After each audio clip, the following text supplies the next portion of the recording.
Okay, amazing. Thanks so much, Mark, for that, and for Jeremy for inviting me to the conference. And I'm really sorry that I couldn't be there in person. That said, I'm going to, be participating in the conference the whole time, and let me know if anyone wants to grab kind of a virtual coffee or anything. I'm happy to do that, or we can organize it for a later session.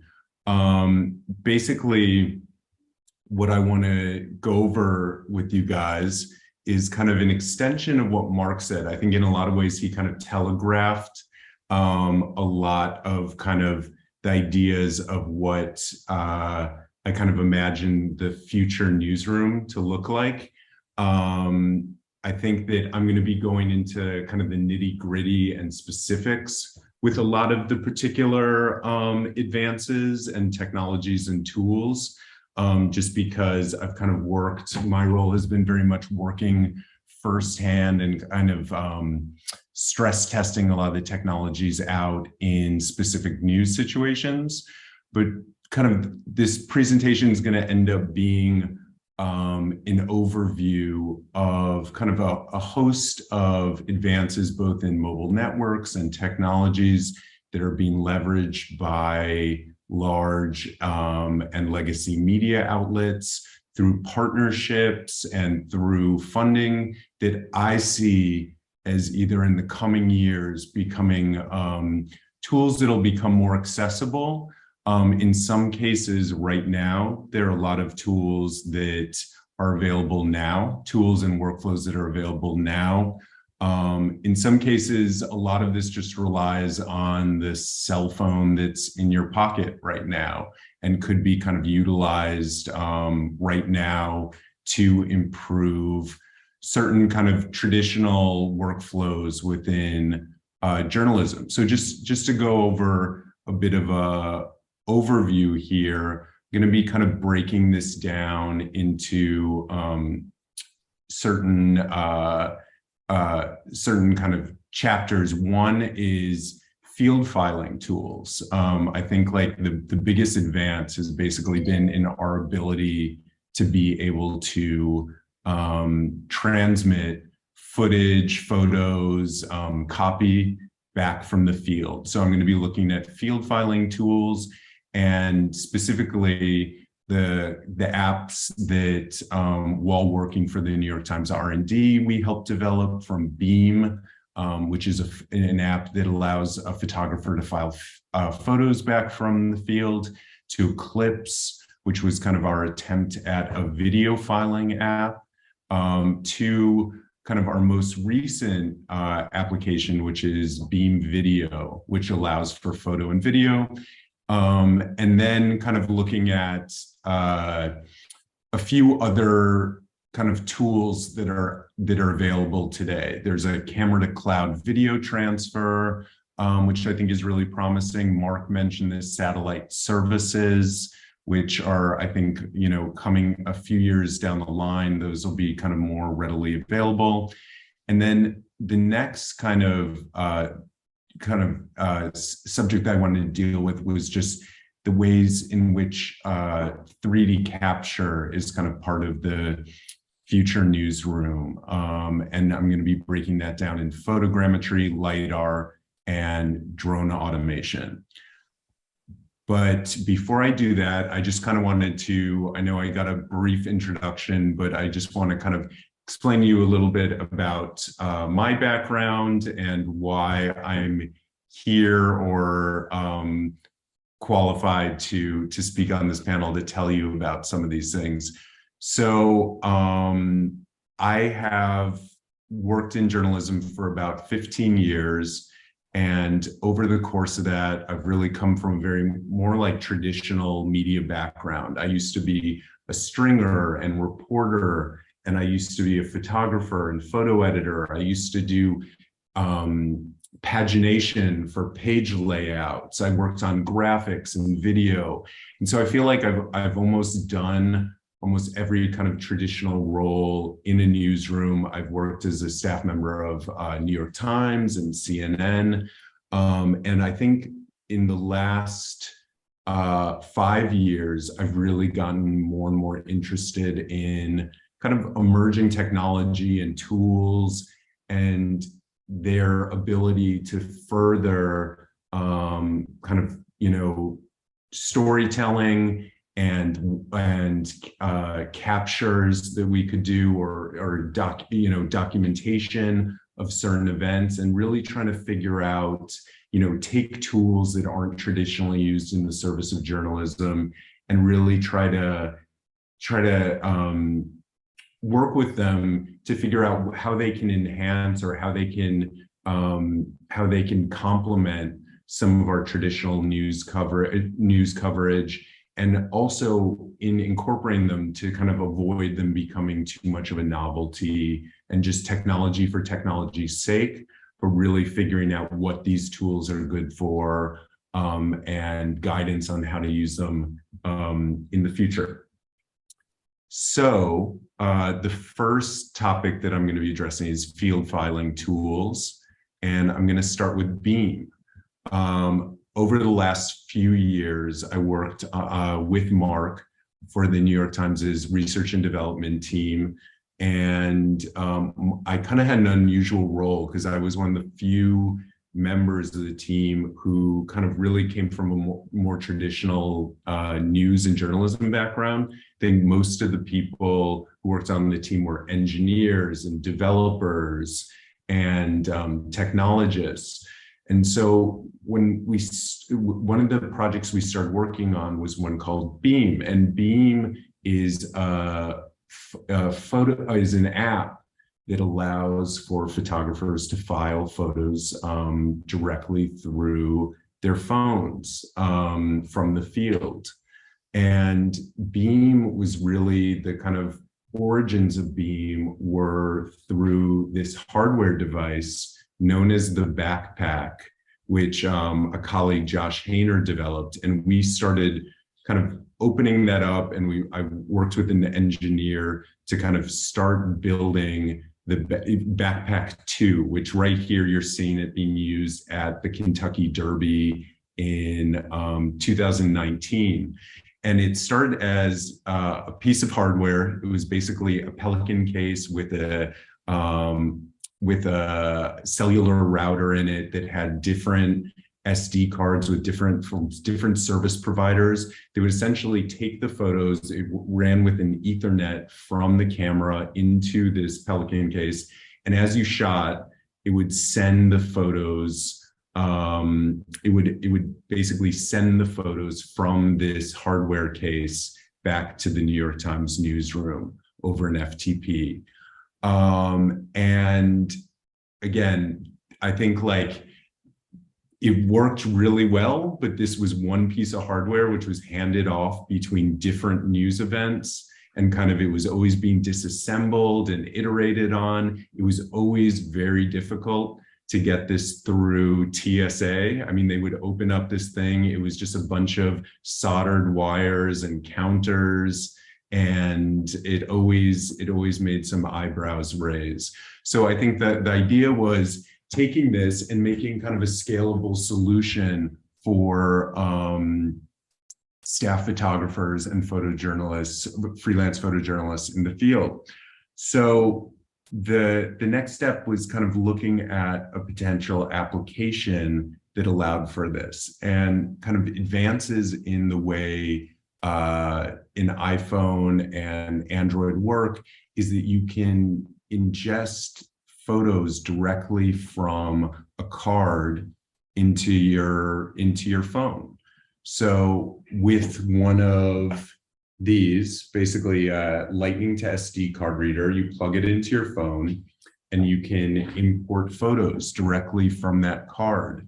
The traditional workflow for photographers is basically they're on assignment. They're shooting their assignment. At some point, they get their editor calling and yelling at them that they needed the photos 5 minutes ago, and they have to stop shooting and basically find a comfortable place to open up their laptop, plug in their card into their laptop, import into the laptop, and then edit, tone the photos, and caption, and then basically look for either Starbucks or send over a personal hotspot and upload those photos to the newsroom.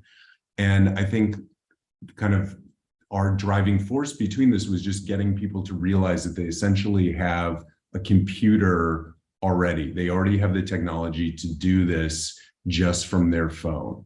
So we kind of kept iterating on this app that would allow them, which would be an interface. Essentially, like the phone already allows you to do this, it would be an interface to then caption the photos and then send them directly to the New York Times newsroom. And basically, we released Beam in summer of 2020, and it was kind of really advantageous just in terms of the time really allowed for kind of this organic adoption of the app, because there was so much going on. There was, there were COVID safety measures where, again, people weren't going inside. A lot of businesses, especially in New York City, news coverage, a lot of the businesses hadn't reopened yet. So photographers who traditionally were used to filing from a Starbucks or a cafe no longer, had the ability to send from there. There also was kind of a lot of coverage of the large-scale protests in the aftermath of the George Floyd killing. So there would be a lot of scenarios of covering kind of these protests where they're just very kinetic, events where you're moving from place to place to place. You don't have time to pull out your laptop. In some cases, it wasn't really safe for, photojournalists to pull out their laptops. And so they were able to just file on the go. And it really kind of changed too the cadence of how they were shooting and filing. Instead of having to stop shooting to send, they would basically shoot, quickly add a few photos, when their editor needed something, send a few photos through on their phone, and then just return to shooting. So really didn't dig as much into their time of shooting. This is just a diagram kind of showing you the simplicity of what we're doing here. It's basically plugging in a card to a card reader to your phone, and then the app is built on top of that. But with all the kind of different tools that I'm going to be discussing today, this is something without the app that is also readily available now. It's basically just built into your phone. And if you want to import photos directly from card to your photo library, you can do that. And then you could just basically then connect it to a file sharing app and then upload directly there. So right away, this is an improvement that can be used by any photographer in the field. There is some other kind of capability with Android over iOS, but I would say on both of them are extend what you can currently do. The other thing to look into is there are a handful of camera companies which are creating apps specifically for this purpose, maybe to send directly from your camera to your phone. So Canon makes an app, Sony makes an app, Nikon has an app, and these are all depending on your different camera system or the people you're working with. They can look into these ways that just speed up the filing process. And just looking at this, I think Beam has become such a useful tool to the New York Times newsroom. It started out where we were just testing it for very specific events. Mark mentioned that we tested it at the Oscars. We used it at Super Bowl. And then really since then, it's taken off, and it's basically used in almost every major news event. I mean, from January 6th to, I know recently, it was used really heavily during the coverage of Hurricane Ian in Florida. And this is just a breakdown of the number of photographers who are using Beam, how many we've kind of added in the last in 2022, and then the number of photos that have been filed through it. And again, it's really used more so in breaking news situations, and I think that's because there's still kind of the artistry that photographers add to each photograph, and like wanting a larger screen to maybe tone those images. So I think there are workarounds with that. I mean, there's potentially using like an iPad in the field and being able to use that. But really, we've also just had a ton of amazing feedback from photographers. I think a lot of times they're being asked to do, you know, more and more with less and less time. And I think on the whole, we've really gotten the sense and the feedback from them that Beam has been a tool that really improves their workflow, and especially for breaking news situations, really allows them to get images out and spend more time shooting. So just here's some testimonials from different photographers in regards to that. Let me keep going. Sorry. The next tool, kind of taking the lessons from Beam that we approached, was Eclipse. And Eclipse is a video filing app that we developed. And Eclipse really, I think, let me say this, that video is a very different beast. And video has a lot of complications that photos that we're so used to sending back and forth don't have. You know, with video, there's the size of the file. There are huge file sizes in different video departments, and that specifically the New York Times video department. They're using professional cameras to create much larger video file sizes. They're shooting, you know, for archives. So they're a lot of times shooting raw files. They want to shoot kind of the highest quality possible, just in case, you know, for historic purposes, but also down the line, they might incorporate it into some other video. So they're capturing these giant file sizes. They're using different cameras, you know, especially when they have freelancers. Everyone has a different camera system. There's a different file being created. So they're proprietary files within that. So we wanted to figure out something that was a simple workflow for video. And basically what we devised was that most of the staff videographers for the New York Times used a specific camera, C500, a Canon C500. And with that camera, you can shoot raw, and then at the same time the camera will generate proxies for everything that you're recording. So Eclipse's main purpose was to take proxy files and import those into the app, and then send those proxy files back to an editor who would edit the proxy files.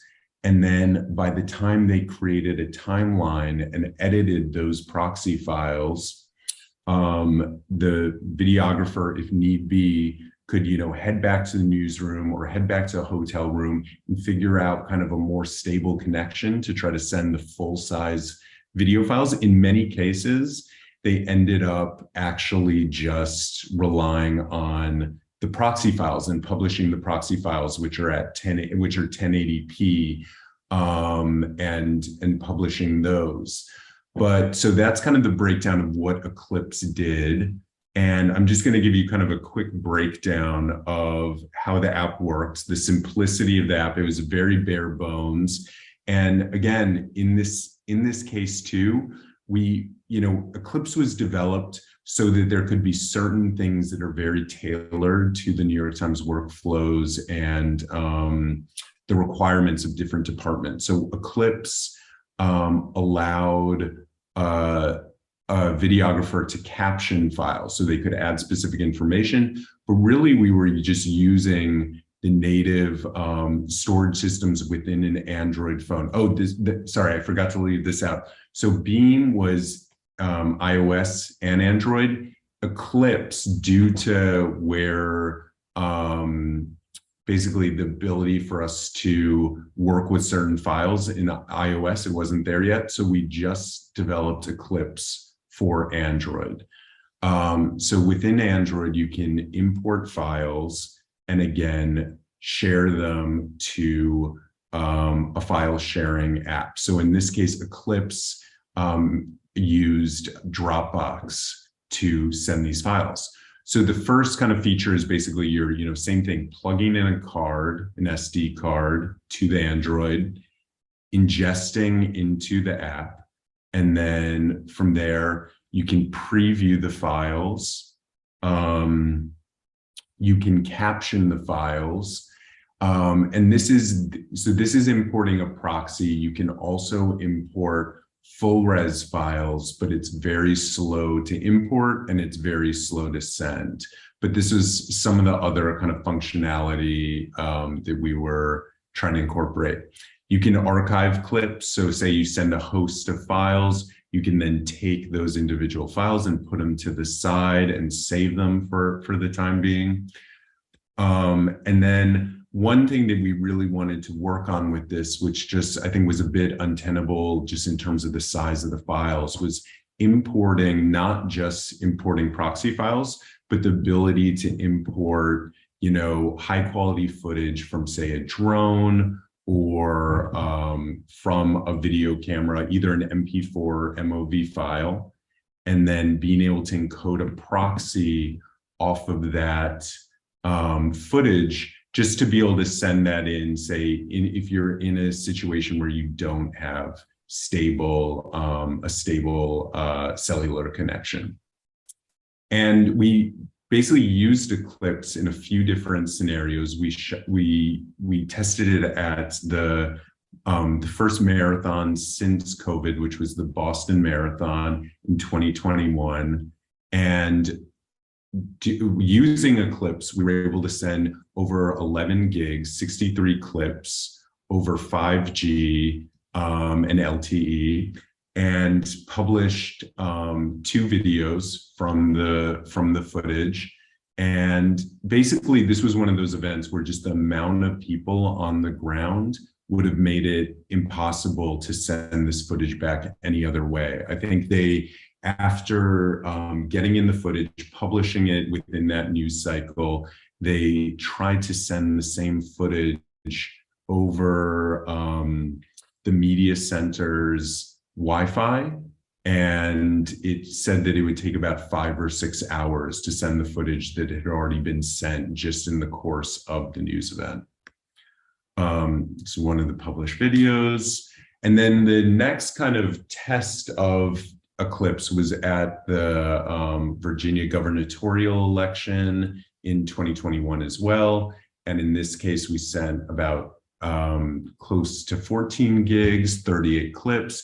And I think this is really, with these kind of workflows of using your cellular device as the way of filing, is there's so many events where you're just on the go and you're moving from one place to the next. And it's not necessarily the sensitivity or safety of pulling out your laptop, but it's just that you're kind of running and gunning. You're shooting something, and then while you're heading to the next event, in this case, a different polling place, you want to send the footage, or your editor needs to start working on that footage. So we would just shoot, and then right off the bat, when we were heading from one event to the next, sending that footage.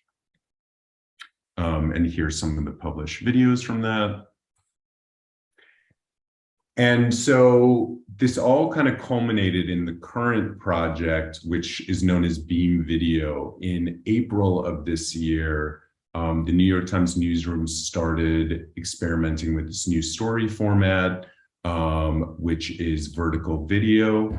And the idea, I think, was to give a very kind of like on the ground, firsthand feeling of certain news events.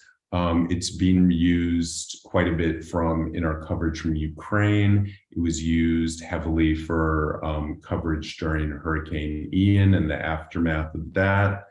And so it's basically photographers in the field who are then outfitted with a new version of Beam that allows them to import and caption and send video directly from their phone's photo library.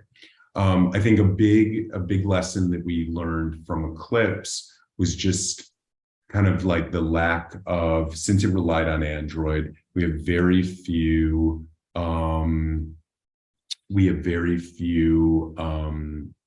photographers who use Android phones, and the devices themselves became kind of an impediment to how often the app was used. Basically, we would hear of a news event coming up and we'd have to send the Android phones out. In this case, everyone has an iPhone. Everyone knows how to shoot footage on their iPhone, and we're just making a tool that allows them to caption that and send that up to cloud to the New York Times newsroom.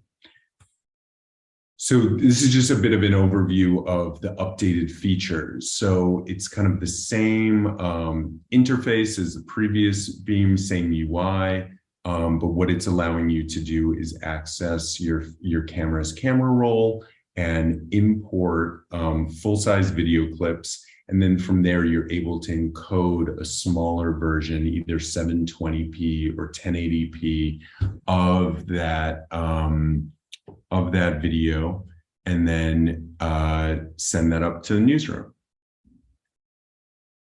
And just before we go that, I just want to stress again, kind of both with Beam, with Eclipse and Beam Video, we're building on top of what is already kind of readily available just with the phone, with an iPhone or Android right now. So if right now not using any of these apps, I can either transfer files directly from my camera to my phone or use a card reader, import photos into the camera roll, and then just from the camera roll, I just have to figure out from there where I want to, what file transfer, whether it's Dropbox or WeTransfer, where I want to upload clips to. So a photographer and an editor right now can use this workflow. And then there's just a host of other apps that kind of, again, kind of allow you to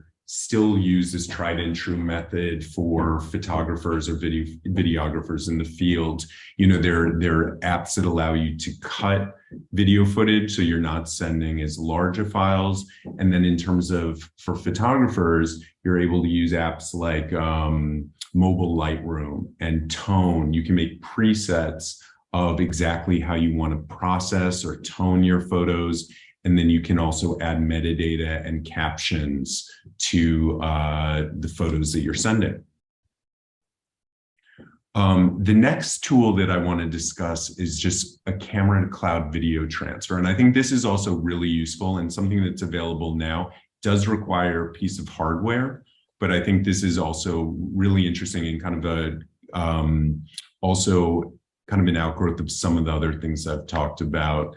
So the camera to cloud workflow is from this company Frame.io, which was bought by Adobe and is going to be kind of incorporated into their editing software. And so camera to cloud now is integrated where you can work with Premiere, you can work right in a Premiere timeline and send to that. But what it allows is basically, it's a piece of hardware that you use with a camera, and it allows a videographer to transmit 1080 proxy clips directly to a cloud. So as they're shooting, it's basically saving to a cloud that then an editor on the other side can access the files as soon as the record buttons or pushed off, or as soon as a clip is finished recording, that clip will be there in an editor's basket. And in the same kind of workflow as Eclipse, you can either just work with that 1080p clip, or later the videographer can return to the newsroom and relink the high-res footage to a timeline that's already cut. So an editor can work as a videographer shooting, and then later they can either rejoin it, or, in terms of publishing video, again, like we see, how video looks on social, we see this vertical video. I think in many cases too, the 1080p is fine for publication at this point. And a lot of people are publishing at 720, or they're publishing grainy video that, is sourced from Twitter. So I think that this has a lot of promise. Again, you would have to purchase the actual cube, but this relies, same thing, just on a cellular hotspot or Wi-Fi, and you're just connecting this cube to either your phone's hotspot or Wi-Fi or Wi-Fi network. You're connecting it to a camera, and then there's a mobile app that you basically, an admin would give a contributor permissions to send footage and link their cube. And once it's connected, it's basically creating this tie between videographer in the field and editor who's receiving the footage. And as a contributor is shooting, this is basically what you'd see both on an app and there's a web version. As soon as a clip is finished recording, you just start to see this little dial and the clips just appear there. So I think this is, in addition to the apps, is just a really useful tool for sending video back from the field, which is always a bit of a difficult process. And again, there's no real, specific length you need to send it at. We really tested this in trying to send as long of clips as possible, so 20-minute clips, and just after a few minutes, they would be available on the editor's side. This is a sample of one of the clips. And the real holdup, I think the one holdup with camera to cloud right now is just the compatibility with cameras. There is kind of a short list of cameras that are currently compatible, which is growing, and they're kind of working with different camera companies to make this more accessible to different camera systems. It's really the holdup right now is it might actually send with a certain camera system, but it would be difficult to relink the high-res footage later. But I know they're actively working to make it compatible with more Canon cameras and Sony cameras and Nikon cameras. So this is a good one to I wanted to put on your radar, and then just keep it in mind going forward that this could be a really useful tool for the newsroom. And the last field filing subject I want to talk about that Mark also mentioned is satellite services. Right now, there are basically a handful of companies that are promising the ability to connect either satellite dishes or consoles with satellites above. So instead of a cell tower that you're connecting directly to, you're connecting to an actual satellite that gives you kind of a reliable coverage beyond what cellular triangulation would. So in most cases, this could be overkill, but I know there are many circumstances, even with Hurricane Ian in Florida, where cell towers were knocked out, or the network was really spotty, and there are newsrooms that rely on kind of this technology that hasn't really changed in many years of sat phones and BGANs, which from my own experience are just these, hefty, kind of clunky forms of technology, which, you're carrying around this 40-pound, what looks like a laptop from 1997, just to send out, one 1,000-pixel image out of a disaster zone, or to just send, one small piece of copy.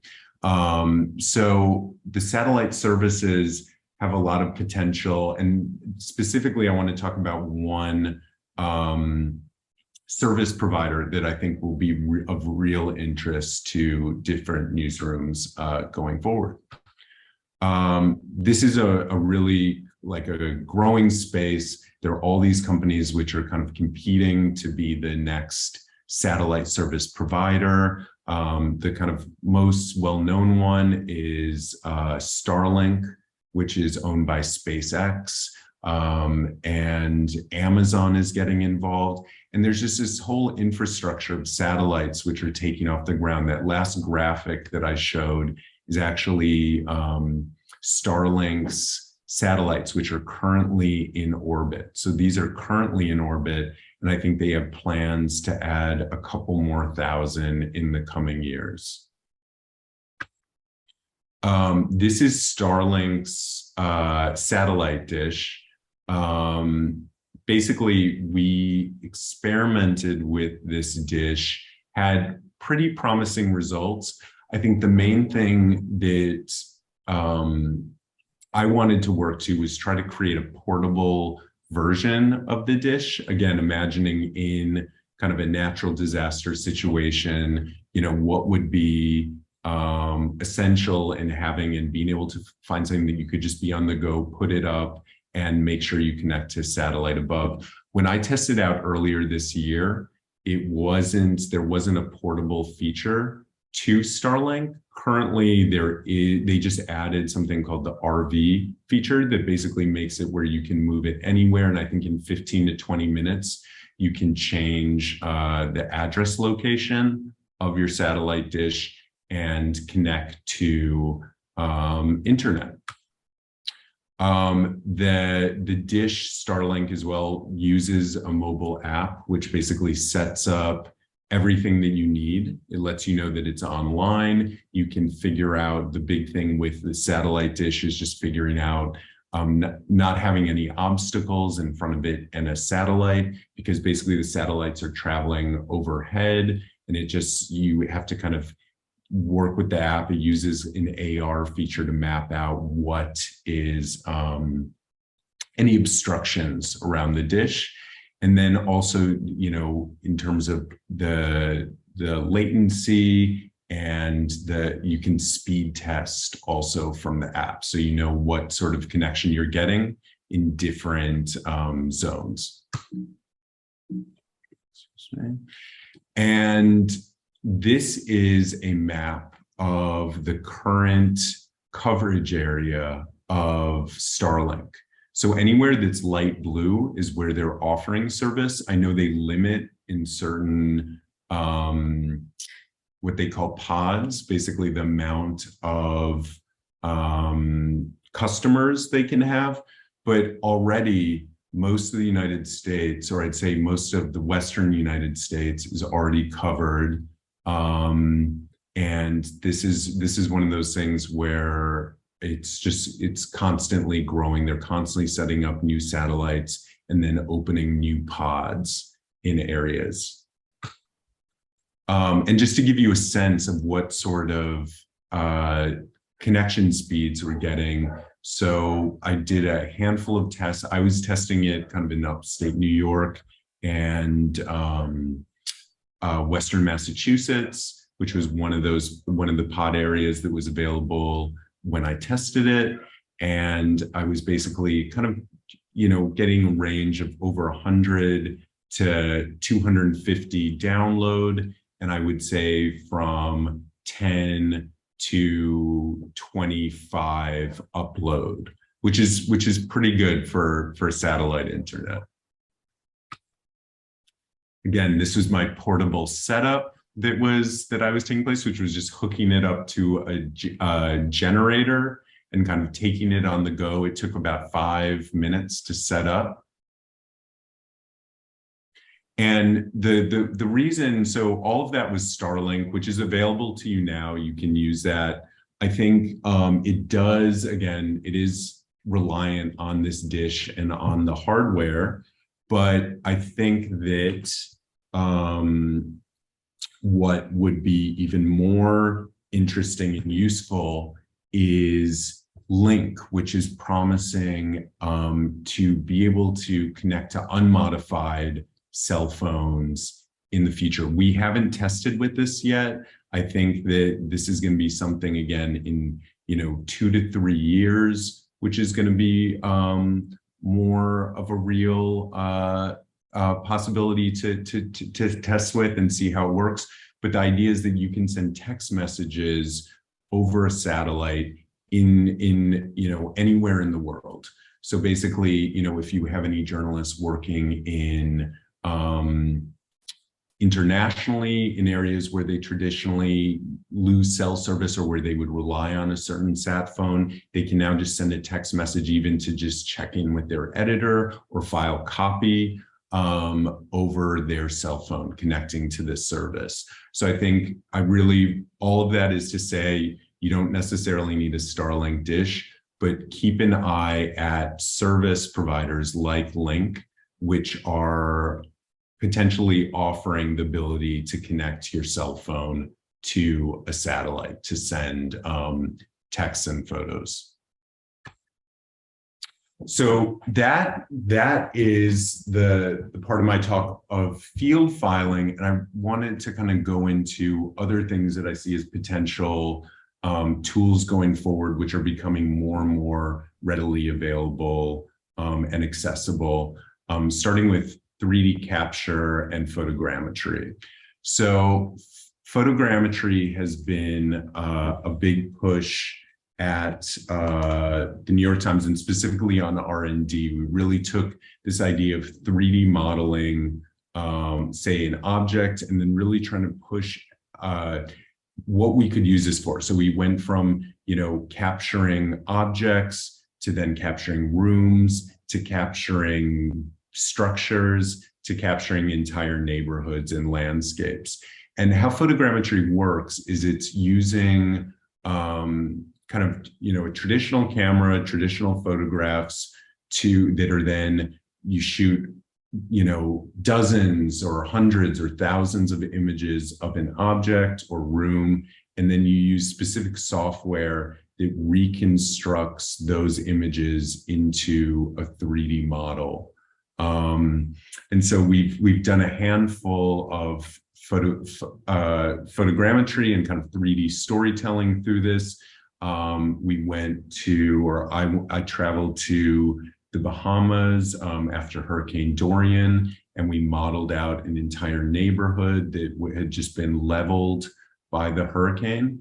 And this was one that we used with both on the ground photos and drone photos. And this was really kind of, I think, like pushing our ability of what we thought we could capture. It was kind of the largest environment to date that we had tested out capturing, but this was a story, both if you go on the New York Times R&D site, you'll see this, and on the New York Times site too, there's a story where this model was used to kind of give you the scale of the event, which we felt was very different from kind of previous coverage of storm, hurricane, natural disaster. Another story that we used photogrammetry for was Michael Kimmelman was doing these different kind of architectural tours of New York City during the pandemic. And he did a walking tour and profile of Chinatown in New York City. And we created off one historic block, Doyer Street, created a 3D model using photogrammetry of the entire block, and then would match historic images of that block onto the photogrammetry model. So these are some of the use cases of how we've used photogrammetry. I think, in this, there's a big question of how to host these things, and the models are very heavy themselves and require a lot of work in how you host them. And it's been a constant process of evolving, even for us, how to present these and what these models are good for, and what we'd like to improve on. But there's such a host of different ways that you can display these. Once you capture a 3D model, you can either, you can publish it to web, You can use it, you can view it in a VR headset. You can view it, you could view it as an augmented reality object. You could use in a mixed reality headset. So there's just kind of there's an endless ways in which I think these models have a ton of potential, and currently they're really being utilized through web articles and interactives, and then AR stories. But there's a host of different other outputs that can be used that I think will be really interesting to see how they're utilized as headsets and other technologies become more adopted. But I want to break this down for you. So we would use a host of different tools. We had a whole dedicated team to create these 3D models. And I wanted to present to you just how, if you're interested in this, if you're interested in the ability for certain objects or rooms to be part of your news coverage or storytelling, there are just a few apps that make this really easy and kind of walk you through the process. So I just wanted to show you two right here, which are Reality Scan, which allows you again to kind of capture and walks you through the kind of choreography that it requires to take images, which you see on the left. And then Polycam, which is another app, which same thing allows you to do a complete photogrammetry capture using an iPhone or an Android. And then you're able to process those photos, and then all the way to the right, you see the completed model to the right. And there's certain ways in which the model can be a little rough, or you have to experiment with what creates the best or most perfect model. But I'm just trying to kind of give you a tool of like the kind of what we wanted to use is kind of new story forms, and then what is kind of accessible today for each of these. So I would recommend experimenting. I think Polycam has both a free feature, and then they're like unlocked benefits if you pay for certain features. But if you want to give it a try, experiment with it. It's a really cool app. And then growing out of this is also part of our 3D capture work, but we kind of got more and more into it, and we started to experiment with LiDAR. I know about LiDAR from self-driving cars use the technology. Basically, LiDAR stands for light detection ranging, and it uses light to measure the distance of objects, and basically once you use a LiDAR scanner, you're creating kind of almost like a molecular blueprint of the world around the scanner. So this is, again, really useful in kind of spatial stories. This graphic to the right is a specific scanner I used where you can move with it. It's handheld, and as you're holding it, you're seeing kind of an image of, this is my apartment in this case. Basically, the blueprint of my apartment emerges, and my little the path I took through it, you can see in green there. So LiDAR, I think, is really useful in 3D capture because it's kind of going to step beyond what photogrammetry does. You're actually capturing kind of millimeter accurate data of objects and environment. So in this case, this is the level of detail where you're looking at kind of a bust. You could use this material later to 3D print an object. I think in many cases, the newsroom was interested in this for specifically taking measurements of things. So even creating a model or like a forensic analysis of an event or a space, do a LiDAR capture, and then actually measure, the distance of a wall or the distance of a window to a hallway. I know there was some talks of potentially using this if there was access to Breonna Taylor's apartment and creating kind of a forensic analysis of how the events unfolded and using that and having completely accurate data when analyzing the apartment. And this is just another example of LiDAR. So you can go very specific with a small object. This is the 42nd Street Library in New York, and just creating, again, kind of this, 3D schematic of the space and just showing you that. And then again, LiDAR scanners are very expensive. They require a lot of maintenance. There's some sort of kind of specialized knowledge in figuring out how to process the scans once you have them.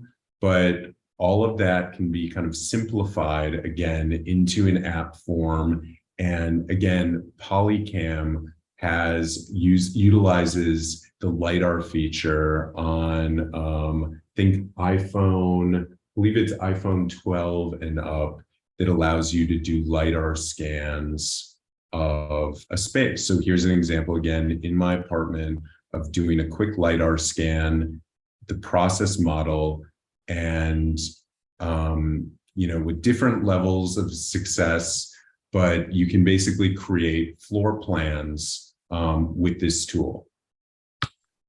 And then the last thing I wanted to talk about today is drone automation. I'm sure Matt is going to be going into in fine detail specific kind of advances or the lack thereof of in the drone field. Matt actually was one of my original teachers of how I learned how to fly a drone during a pointer lab. But I think one thing that I find really interesting is there's just certain small advances both in the software of drones, of consumer drones, and being able to connect. One thing is if you connect your drone to a cellular hotspot or a MiFi, you're able to use the drone and more reliably to automate the drone. So right now, I kind of think about drones almost as like cameras with wings, or robotic cameras, I should say. And with while doing all these 3D captures, which were at a certain point very time intensive, we had a team that would go out and capture full rooms, started to kind of experiment with what I could do by automating the drone to really simplify the form and how large I could create these models. So I started kind of looking at the difference of when I tried to create a 3D model just manually flying, and then when I use certain software and apps to try to automate the drone flight. So here are two examples of, there's a house and a gymnasium. And on the left is just, this is kind of like a manual flight, and the number of photographs, each green dot is represented by a photo that was taken, and just kind of, it's kind of everywhere is everywhere. There's not much cohesion there. And on the right is one automated flight path, of which there are 4 to 5 usually when you're doing a capture. So all this results in being able to kind of capture 3D models outdoors. It's not for every situation, but in an improved way with drones that your newsroom potentially already has. So I'm basically starting on Google Earth, creating, just highlighting an area. In this case, it's this kind of attempt at rebuilding Mount Rushmore in a swamp in Virginia, known as the President's Heads. There are, I think, 45 of these busts, which are about 18 feet tall. And I'm just highlighting these on Google Earth, exporting a KML file, which then I load into the controller of the drone. There's a feature in the drone to basically an intelligent flight mode that allows you to figure out if you're interested in surveying or doing an oblique capture for 3D modeling. So it breaks down that environment specifically for 3D capture.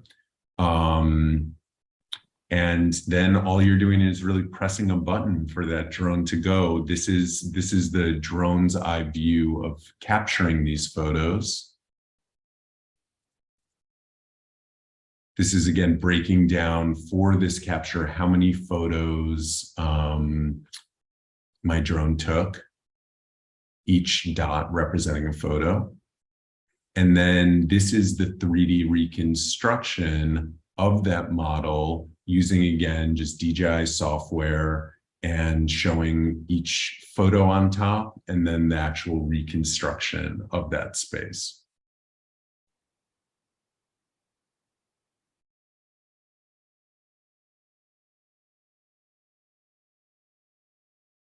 And these are just different views of the same model that was created.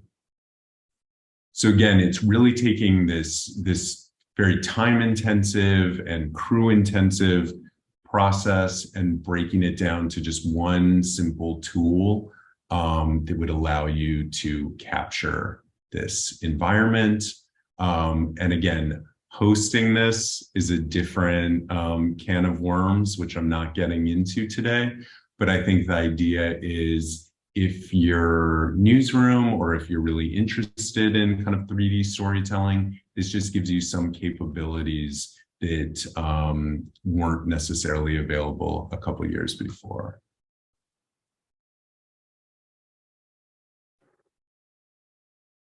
And this is just showing you the level of detail of some of this model too. Again, when I'm presenting or sharing my screen, some of it might look a little more compressed, but it looks really good, and it looks up to kind of the quality that we normally present 3D work at.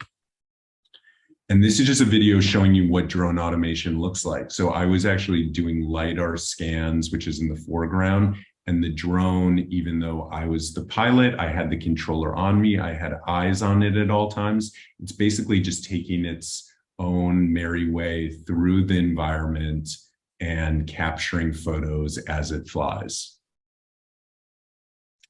And I think I will stop it there. I just want to reiterate again, you know, even though I can't be there during the conference, please reach out if you have any kind of, if you'd like to talk in depth about anything, or we could set something up in the future, and I'll take questions from there. Thanks so much.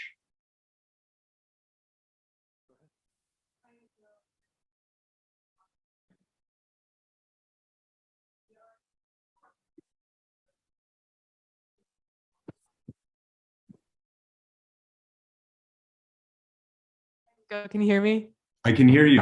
Okay, awesome. I just was saying my name's Naomi. I'm a sophomore here. I'm studying journalism and then also elements of emerging media at the Johnny Carson Center. And last semester, I did a lot of work with photogrammetry and LiDAR and drone work for Black land laws in North Carolina. And there was this huge push for using all these different types of technology, and I was really interested in it, and I think people like us are just like nerds about it, and we find it to be like the coolest stuff ever. But at what point are we going to start researching how it's implemented and if it's actually benefiting readers in the information world, I guess, is my question. Because we could play around with it all day long, and I love it. It's so much fun. But I'm just wondering if there's any research that's actually taking place to see how it's implemented in readership. I think that's a really good question, one that's still a bit unanswered. I think that there's, in my experience, certain stories where it really does benefit. Like, I think, again, kind of, you know, one, I think the ability to show kind of, to kind of pull the frame back on certain events and show the ability, just show the scale of certain situations. So I think in that case, it's really interesting. I think that also in terms of kind of investigative work, kind of like forensic analysis of scenes, it works out really well. I totally hear your point, and I think in many cases, it could be lost on a reader exactly what's occurring. I think a lot of times we publish models too. It could be either maybe it looks kind of like not real enough or in some cases kind of artificial. And then I think in other cases, it's maybe not doing enough. Like it could be misunderstood as maybe just like a camera movement through a space, or it's video that then you're seeing a camera movement through it. I think like a big kind of question mark there too is just that we're not necessarily showing, we're capturing 3D and then showing it basically like on a 2D screen. I think like as you know, there's the ability to view things more in 3D and actually see the potential of these things. I think people kind of understand more of the value of it. I also think like I'm really interested with specific news events, just capturing the events in 3D so that we have that data and it kind of is like part of an archive that goes, it lives forward almost. I'm thinking with heritage sites, I'm thinking with kind of like ephemeral spaces that aren't going to exist. We kind of preserve it in this in 3D. But that's a really good question. I think it's like a consideration that we always have to think about when we are talking about potentially capturing something in 3D.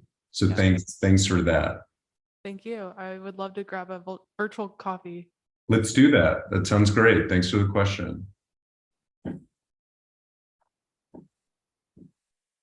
I will go ahead and go then. Naomi, I had that was one of the questions that came up for me too when Niko, when you were presenting, was how does editorial strategy fit into spatial storytelling? When we are locked to 2D distribution, like what does this actually look like in terms of, you know, like effectiveness? One of the things, Niko, so I'm a light, I come from American Press Institute, but I ran the Posts R&D lab for the last couple of years, where we were also fascinated with LiDAR and all these different things that out in the field we were able to leverage. So my question is really around, so say you're a newsroom or you're a band of journalists who want to try to do some of these things in the field. You touched on this when you were talking about experimenting with satellites, but how did you plan some of the stress testing for beam and eclipse in the field before, so you could make sure that it worked at the Kentucky Derby? What was the process behind that?